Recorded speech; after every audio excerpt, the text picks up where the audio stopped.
Mini episode 302 of the FDH Lounge is brought to you by The Unheard Scene, your home for great music interviews of all stripes. Follow them on the web at unheardscene.com. The FDH Lounge. You'll want to schedule your life around it. A long time ago, on a gloomy, wet Cleveland spring night, two men stand alone amidst the late-night drizzle. Their voices echo across the vacant station parking lot as they debate the merits of the great American radio show that have been missing for far too long. On that night, an idea was born. That idea became the FDH Lounge.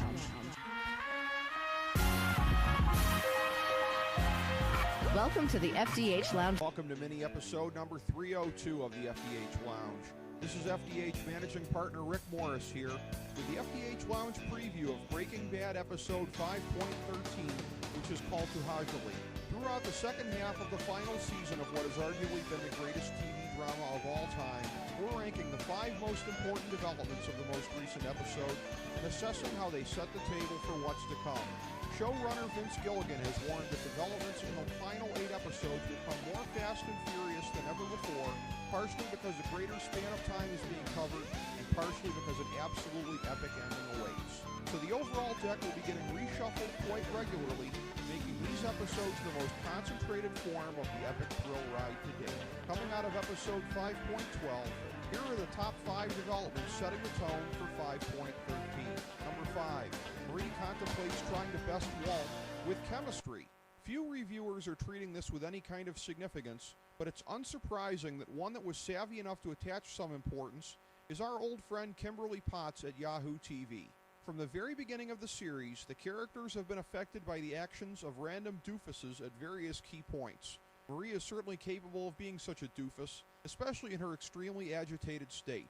Everyone takes it as a given that there will be big curveballs looming in the final 4 episodes. Why wouldn't one of them be Marie going rogue, fearful that Walt is going to get away with his crimes, and either following through on the poisoning plot or attempting another cockamamie revenge attempt? Number 4. Hank stops Jesse from burning down the White household. The writers cleverly held off the reveal of why Jesse didn't finish his arson project until the episode was well underway, when the flashback then revealed that Hank, who had been following him, broke it up.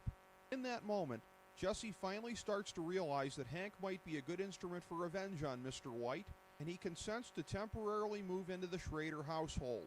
However, our supposition 2 weeks ago that we would find out how much Hank learned from his ham-handed attempt to flip Skyler gave its first indication of coming true here, and the early indications are that it's not promising for the proprietor of Schrader Brow. Knowing now that Walt was the one pulling all of Jesse's strings, and that Walt was the one who caused Hank to beat up Jesse previously with the Marie car accident hoax, Hank could have cemented the newfound alliance by apologizing for that beatdown and trying to bond with the kid on a more human level than their common lust for revenge. While Jesse didn't hear Hank give Gomi the if he dies routine about the Plaza meetup, the young man clearly had no illusions about the depths of Hank's commitment to him, thereby setting the scene for Jesse to throw out the script in the last scene. Number 3. Gomi gets briefed on the true identity of Heisenberg off camera. It's truly hard to criticize Gilligan and company for any of their decisions, but this reveal, while one of the smaller ones on the show, was notable for not being shown to the audience. Then again, Hank told Marie about Walt off camera 2 episodes ago, and that's a much bigger reveal.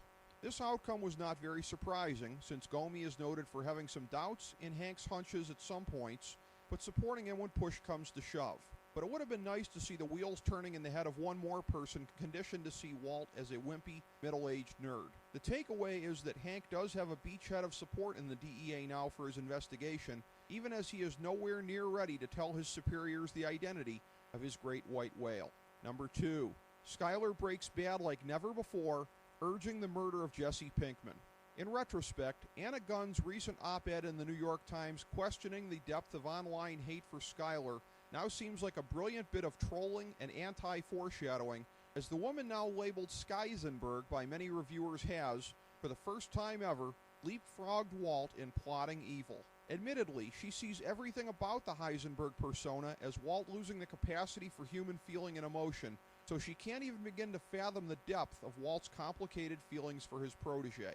But her actions here now make her earlier alleged moments of Breaking Bad seem tame, as advocating Jesse's killing goes far beyond mere money laundering and even the complicity in Walt's blackmail tape to Hank. While some blog commenters suggested after this half-season's premiere that Skyler might want the loose end known as Jesse Pinkman to be tied up, it was hard to tell if that was just another flight of imagination that this show can trigger. But that's exactly where the writers went, and Skyler's suggestion to Walt carried an impact that Saul's identical admonition did not. Skyler is now without question all in, and she will have Jesse's blood on her hands if Walt's efforts are successful. And Walt's efforts to spend the last chapter of his life once again as Walter White instead of Heisenberg are now for naught, as his final shred of humanity dies before he does. Number 1, Jesse calls an audible, stopping what would have been Walt's confession straight into a DEA wire and setting into motion his own plan, causing Walt to decide that it's time for Jesse's own figurative trip to Belize. Hank's trap would have ensnared Walt had Jesse followed through with it. But the irony is that the episode began with Hank foiling Jesse and ended with Jesse foiling Hank while they joined forces in between. Jesse's realization last week that Walt poisoned Brock provided the final rupture in the surrogate father-son relationship, but Walt didn't grasp until the Plaza meeting was scrapped that Jesse's view of him and intent toward him was irreversible. In what was the first real stop to catch your breath and set up the pieces episode of this final run, Jesse's declaration of war on Walt at the end was one of many moments that revealed how ruthless Walt has made those around him. Skyler, Marie, and even Hank all showed flashes of moral brutality that once would have been seen as unthinkable. Now, halfway to the finish line in the program's stretch run, Walt has crossed one of his final red lines by putting out a hit on Jesse, while he and the viewers anticipate the grand plan hatched by the often underestimated protege. With the beginning of the reintroduction of Todd and his associates into Walt's story, the outlines of the endgame are coming into view as the excitement and implications build exponentially. Thank you for tuning in to FDH Lounge mini-episode number 302.